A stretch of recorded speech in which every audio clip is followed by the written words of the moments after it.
Hello students, in this lecture we will see the last point of our first chapter, that is 8086 microprocessor pipeline architecture. Then we will see how memory segmentation is done, what are the advantages of memory segmentation. So we will start our last TLO of chapter number 1.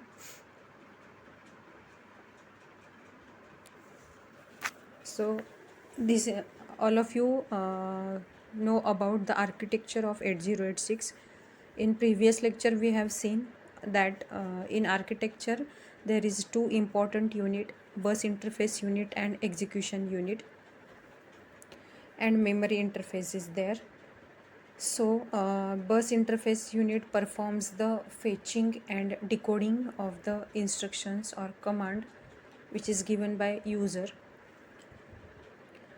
Microprocessor will fetch and decode that commands or assembly level language program in bus interface unit, and in execution unit the decoded instructions, that is the instructions converted into machine level language will be understood by 8086, and 8086 performs the different operations according to the command given by the user. Whenever 8086 performs execution, it produces different types of control signals, and that control signals is handled by or indicated by flag register. So basically तुम्हाला माहीत झालं आहे की 8086 microprocessor काय करत असतो. Microprocessor म्हणजे आपला एम काय आहे की यूजर जो आहे, यूजर त्याच्या असेंब्ली लेवल लँग्वेजमध्ये इनपुट देणार आहे. मायक्रोप्रोसेसरला त्या असेंब्ली लँग्वेजचं जेव्हा प्रोग्राम इनपुट होतो तेव्हा पहिल्यांदा त्याला काय करायला लागतं की जो कोड टाईप केलेला आहे त्या कोडला ॲड्रेस लोकेशन्स द्यायला लागतात. बरोबर आहे. म्हणजे ॲड्रेस लोकेशन्स म्हणजे काय की त्या ज्या स्पेसिफिक कमांड आहे त्याच्यासाठी स्पेस निर्माण करणं. बरोबर. Space is nothing but memory of microprocessor. Previously we also discussed that point. That means जेव्हा काही कोणताही प्रोग्राम किंवा कोड तुम्ही टाईप करता आहे कम्प्युटरमध्ये, तेव्हा प्रोसेसर पहिल्यांदा त्याच्यासाठी ॲड्रेस लोकेशन्स जनरेट करत असतो, म्हणजे स्पेस जनरेट करत असतो. स्पेस म्हणजे काय आहे, मेमरी आहे. कारण त्या स्टोअर झालेल्या असतात, त्या सेव्ह करतो आपण आणि त्याची एक फिक्स जागा निश्चित करतो, म्हणजेच आपण ॲड्रेस लोकेशन्स त्याला देत असतो. तर कोणताही कोड पहिल्यांदा टाईप झाल्यानंतर त्याला ॲड्रेस लोकेशन देणं गरजेचं असतं, आणि ॲड्रेस लोकेशन प्रोव्हाइड करणं म्हणजेच काय आहे, fetching of the instructions. Instructions means sequence of instruction, म्हणजेच कोड म्हणजेच प्रोग्राम, राईट. सो ॲड्रेस लोकेशन्स जनरेट करायच्या, तर त्या ॲड्रेस लोकेशन्स म्हणजे त्याच्याकडे जेवढ्या ॲड्रेसचा डेटा जेवढ्या ॲड्रेसचे बिट्स असतात त्या बिट्सवरती त्याला ॲड्रेस जनरेट करायला लागतो. बरोबर आहे. तर 8086कडे 20 बिट ॲड्रेस बस आहे. बरोबर. तर कधी काय होते की 20 बिट ॲड्रेस आपल्याकडनं जनरेट होत नाहीत, त्याच्यामुळे त्याची जी मेमरी आहे ती वेकंट राहायची शक्यता असते. बरोबर आहे. त्याच्यामुळे आपला जर डेटा 16 बिट असेल जनरली, तर तो काय करतो, कारण आपण स्मॉल ऑपरेशन्स परफॉर्म करतो. सो द 16 बिट डेटा जो आहे तो ॲड्रेस जनरेट होतो आपल्याकडनं, पण काही स्पेस वेकंट राहते. सो 8086 काय करतो की 20 बिट ॲड्रेस लोकेशन जनरेट करतो, म्हणजेच फिजिकल ॲड्रेस तयार करतो. फिजिकल ॲड्रेस त्याचा जो आहे 20 बिट, तो त्याला प्रोड्यूस करायला लागतो, कारण त्याला ती जी स्पेस आहे ती वापरायला लागते. मग तो 20 बिट ॲड्रेस ॲड्रेस जनरेशन कसं करतो, तर त्याच्याकडे काही रेजिस्टर आहे जे 16 बिट आहेत. बरोबर आहे. जसं की सेगमेंट रेजिस्टर आहे. सेगमेंट रेजिस्टर म्हणजे काय, ही मेमरी आहे. म्हणजे आपण जेव्हा कोड टाईप करतो तेव्हा तो कोड जो आहे तो सेगमेंट रेजिस्टरमध्ये जातो. सेगमेंट रेजिस्टर हा 16 बिट आहे, त्याच्यामुळे 8086ला 4 बिट ॲडजस्ट करायला लागतात. ते तो पॉइंटरकडनं घेतो, म्हणजे त्याला आपण ऑफसेट ॲड्रेस असं म्हणतो. आणि मग 20 बिट फिजिकल ॲड्रेस तो तयार करतो. असं तो प्रत्येक कोडसाठी म्हणजे प्रोग्राममधल्या प्रत्येक इन्स्ट्रक्शनसाठी आधी ॲड्रेस लोकेशन्स जनरेट करतो, त्याला फेचिंग असं म्हणतात.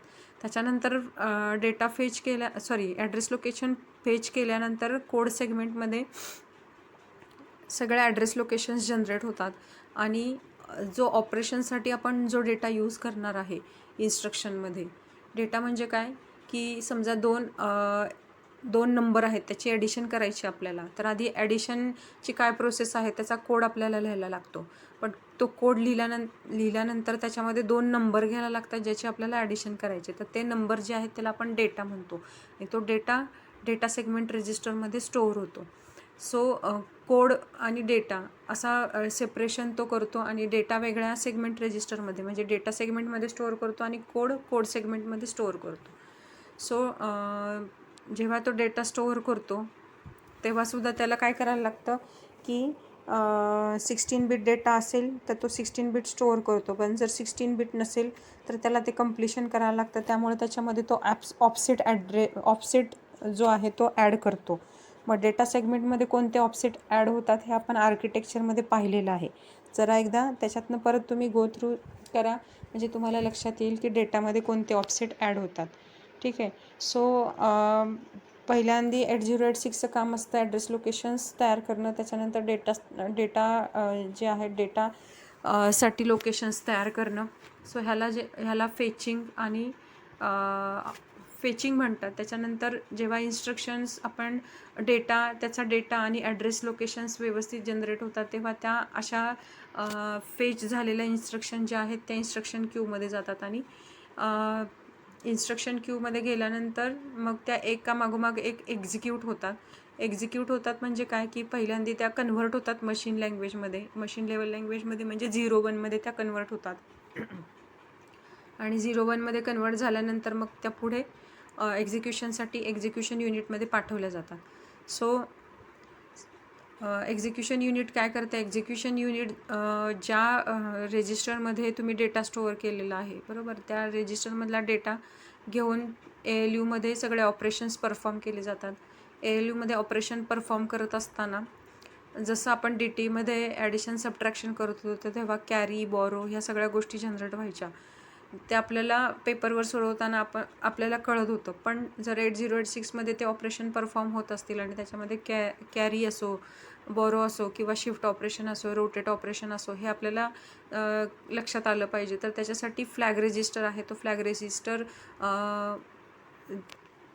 त्याप्रमाणे आउटपुटप्रमाणे काय होतं, त्याचे बिट्स जे आहेत ते ऑन ऑफ करतो. सो फ्लॅग रजिस्टरमधले फ्लॅग जनरेट होणं म्हणजेच काय की कंट्रोल सिग्नल जनरेट होणं.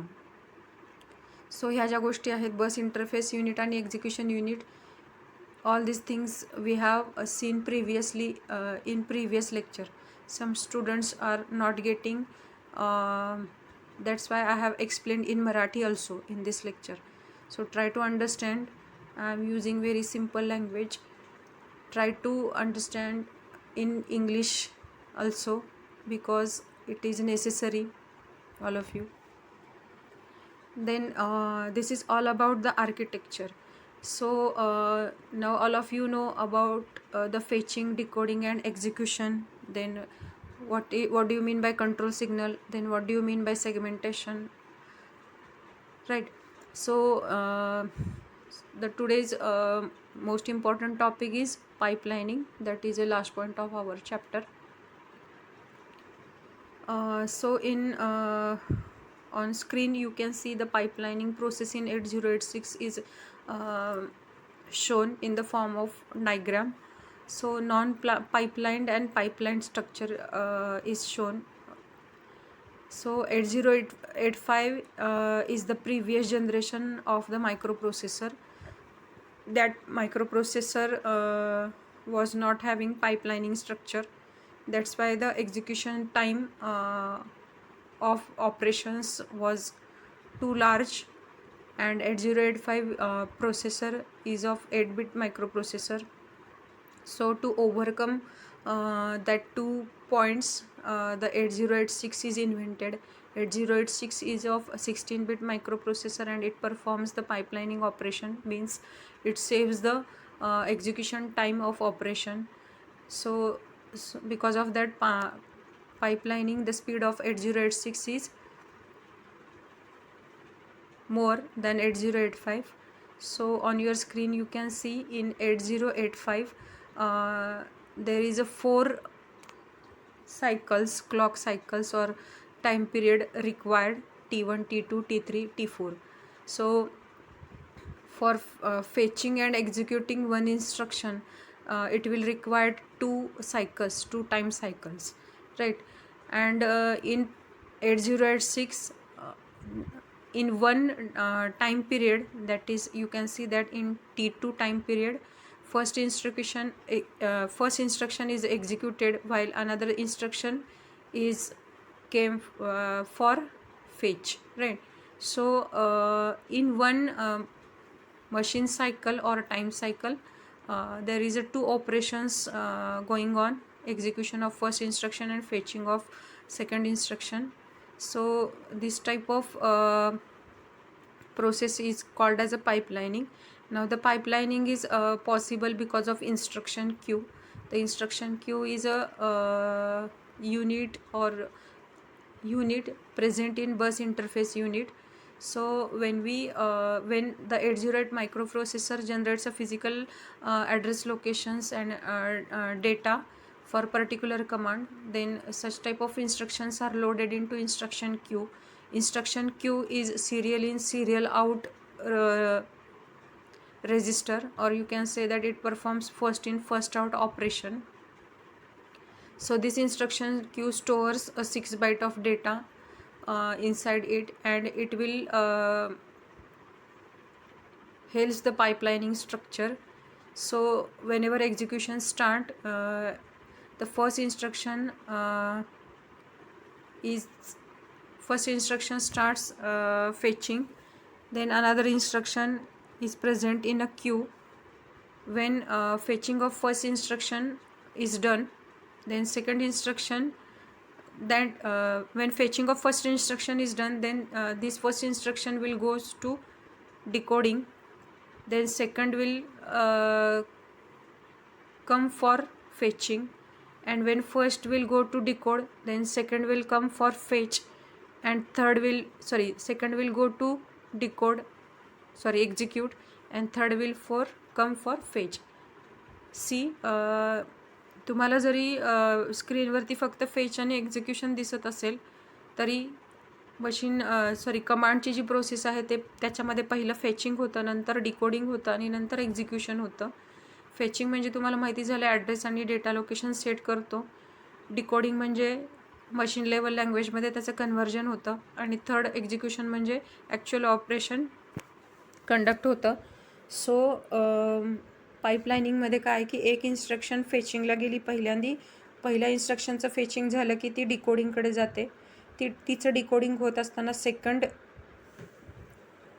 फेच होते, आणि पहिलीवाली इन्स्ट्रक्शन लास्ट स्टेजमध्ये म्हणजे एक्झिक्युशनला गेली की दुसरी डिकोडमध्ये जाते आणि तिसरी फेच होते. म्हणजे एका टाईम सायकलमध्ये तो जवळपास 3 वेगवेगळ्या इन्स्ट्रक्शनचं प्रोसेस करतो. त्याच्यामुळे त्याचा जो टाईम आहे प्रत्येक इन्स्ट्रक्शन फेच, डिकोड आणि एक्झिक्यूट करायच्याऐवजी तो पुढच्या फेचिंगला असं सक्सेसिव्हली घेत राहतो. That is nothing but pipelining. The explanation is given in very simple language in notes which I have provided to you. So this is called as a pipelining of 8086. It saves the execution time required for operation. So because of that, the speed of 8086 is more than 8085. Then I have told you the pipelining is possible because of instruction queue. So on your screen you can see there is an instruction queue. The numbers are written 1 2 3 4 5 6. This is instruction queue. The 6 byte of instructions are stored in it. 6 byte instructions means it is having 6 byte of memory, right? Not only 6 instruction, but the data, or you can say that the code which is having 6 byte of memory is stored in instruction queue, and that much of data 8086 is able to perform in less time period, right? So again you will see the diagram and try to recall some architecture so that you will easily get how pipelining is done inside the 8086. Now the architecture of 8086 shows you the internal memory. That means internal memory is nothing but code segment, extra segment, stack segment, and data segment register. So in architecture you can see that CS, ES, SS and DS, all these are segment register. The segment registers are nothing but the total memory of architecture. Total memory of 8086. It is having 1 megabyte of memory, and that 1 megabyte of memory is divided into 4 segments: CS, SS, ES and DS. Each segment is of 64 kilobytes, and it is having 256 address locations. So this is called as a memory segmentation of 8086. Why this segmentation is done? Because we can easily because of that segmentation we can easily access the required memory of 8086. That means code is stored in code segment register, and data is stored in data segment register. So we can easily access from different segments by giving some command to 8086 in your assembly language program. Then this segment registers, because of this segment register, the data sharing facility is available. Means we can shift our code, we can transfer our data from code to data segment, or we can transfer our data from code to extra or stack segment. So this data sharing facility is available because of this segmentation, and we can program data and code separately because of this segmentation. So this segmentation is very important. We can use any segment register easily. Then again I have explained all about segmentation in previous lecture also. So try to understand that things that code segment is used to generate 20-bit physical address for code, that means fetching. Then data segment is used to store the data which is used in instructions for different operations. Then extra segment is used for extra, and stack segment is used for long bit operations like strings. Then stack segment is used to define different types of pointers or arrays. So in stack segment, push and pop operations are very easy. So this is called as a memory segmentation. Then all of you now come to know what do you mean by pipelining. Pipelining saves your execution time. Then I have told you many times what do you mean by 20-bit physical address generation. Means initially when we use code segment register, or we are typing some code to 8086, the 20-bit physical address was not generated at that time. So it is necessary to generate that 20-bit physical address. So what is the procedure for that? So first the code segment will generate 16-bit address. So 16-bit address was given to you. You have to multiply that address with 10, and then instruction pointer, that is 4-bit data, is given to you. So after multiplying code segment address by 10, you have to add that instruction pointer or offset to it, and you have to perform that addition. That addition will give you 20-bit physical address. So the example for 20-bit physical address is given in notes. Please go through it so that you can easily understood how physical address is generated inside the 8086. That means fetching, how fetching is done. So code segment was given with some address. You have to first multiply that address with 10. After multiplication you have to add the address of instruction pointer IP, and after that generation of address, that address is called as a physical address. The location of physical address is also shown in diagram in notes. Please go through it and try to understand it. These are very important points, because the generation of physical address sums is always asked in exam. Then the short note of memory segmentation and pipelining is also asked in exam. So these are the important points. Please go through it. Thank you.